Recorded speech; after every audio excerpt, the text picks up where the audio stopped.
नवरात्रि आने वाली है और इस वीडियो में मैं आपसे शेयर करने जा रही हूँ कि नवरात्रि की जो पूजा होती है, जो कलश स्थापना होती है, हवन होता है, उसमें किन किन पूजन सामग्री की ज़रूरत पड़ेगी। तो चलिए प्रेम से बोलिए जय माता दी। तो पूजा के पहले हमें क्या क्या तैयारी कर लेनी है वो सारी जानकारी में मैं आपको दूंगी कि किन किन चीज़ों की पूजा सामग्री में ज़रूरत पड़ेगी, क्या क्या तैयारी कर लेनी है। साथ में मैं संपूर्ण पूजन और हवन सामग्री बताऊंगी कि 9 दिन के व्रत के लिए, क्योंकि 9 दिन का जब हम व्रत रहते हैं तो हवन भी करते हैं। बहुत से लोग व्रत नहीं रहते हैं तो भी हवन करते हैं। तो हवन की सामग्री प्लस पूजा की सामग्री, तो संपूर्ण पूजन सामग्री मैं इस वीडियो में बताने जा रही हूँ, तो वीडियो के साथ बनी रहिएगा। सबसे पहले आप सभी को नवरात्रि पर्व की बहुत बहुत शुभकामनाएं। ये नवरात्रि हम सभी के जीवन में सुख, समृद्धि और ऐश्वर्य लेके आए। तो चलिए स्टार्ट करते हैं कि क्या क्या पूजा सामग्री की जरूरत पड़ेगी। सामग्री है उसमें जो सबसे जरूरी चीज है कलश स्थापना के लिए, वो कलश है। आप कैसा भी मिट्टी का कलश ले सकते हैं। उसके ऊपर इस तरह का पात्र होगा और दिया लेंगे। ये नीचे एक पात्र है जिसमें कि जौ उगाई जाएगी। बहुत से लोग अलग से जौ उगाते हैं, बहुत से लोग इसके ऊपर कलश रखते हैं, तो वो आपकी श्रद्धा के ऊपर है। हमेशा कलश स्थापना पूर्व पश्चिम दिशा में की जाती है, ये मैं बता दे रही हूँ आपको।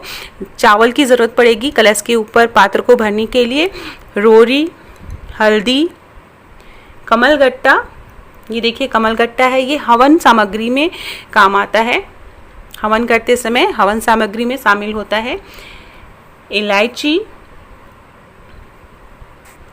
फिर हमें चाहिए लौंग, सुपारी।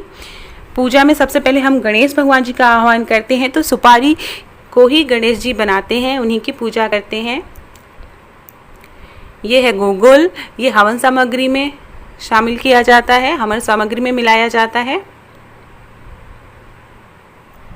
ये लोबान है और ये लोबान का जो धुआं होता है वो नकारात्मक ऊर्जा को दूर करता है। आप चाहें तो रोज एक छोटे से बर्तन में आप लोबान जला दे सकते हैं और घर में धुआं कर सकते हैं। ये जटामासी है, ये हवन सामग्री में मिलाया जाता है।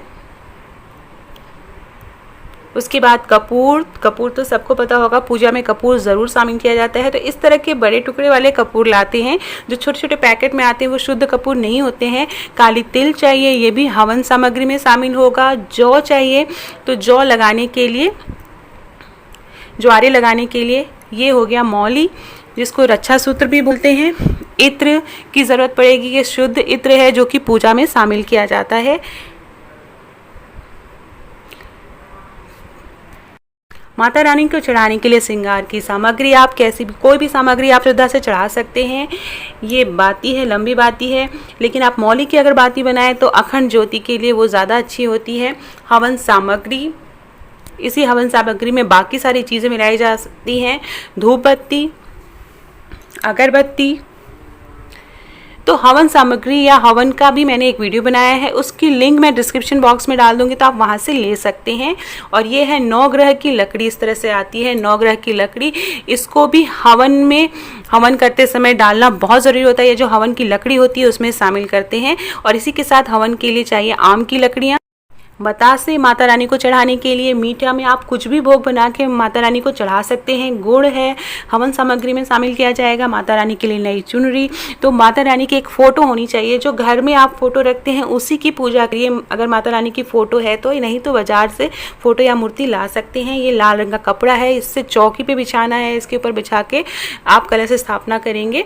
और बाकी चुनरियाँ हैं, क्योंकि और भी फ़ोटोज़ मेरे पास हैं भगवान की, माँ की अलग अलग रूपों की।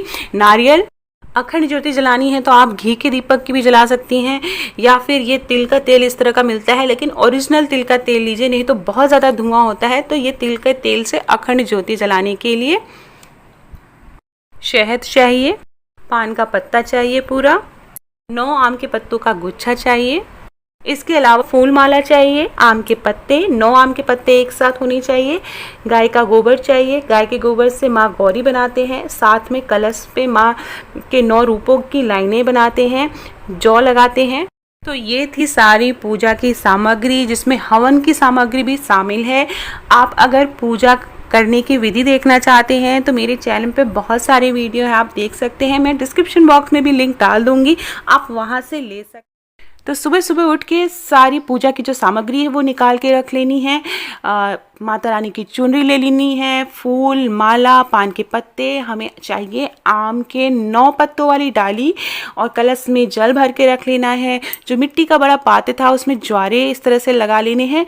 तो जो मिट्टी के पात्र में ज्वारे लगाते हैं उसमें मिट्टी के साथ अगर हम थोड़ा सा बालू मिला लेंगे तो हमारे ज्वारे बहुत ही अच्छे लगते हैं।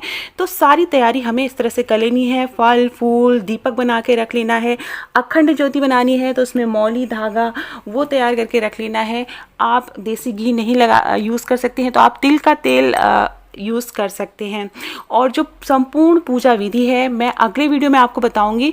तो संपूर्ण पूजा विधि की जो लिंक है वो आप मेरे डिस्क्रिप्शन बॉक्स में जाके ले सकते हैं। वहाँ पे एक विशेष तरह से मैंने पूजा बताई है जिससे माँ दुर्गा प्रसन्न होती हैं। वे विशेष विधि है, थोड़ी सी अलग है, आप ज़रूर देखिएगा कि मैंने कैसे पूजा की है। तो ये संपूर्ण पूजा विधि के लिए आप मेरे वीडियो को फॉलो कर सकते हैं, डिस्क्रिप्शन बॉक्स में से ले सकते हैं। तो ये थी संपूर्ण पूजन सामग्री।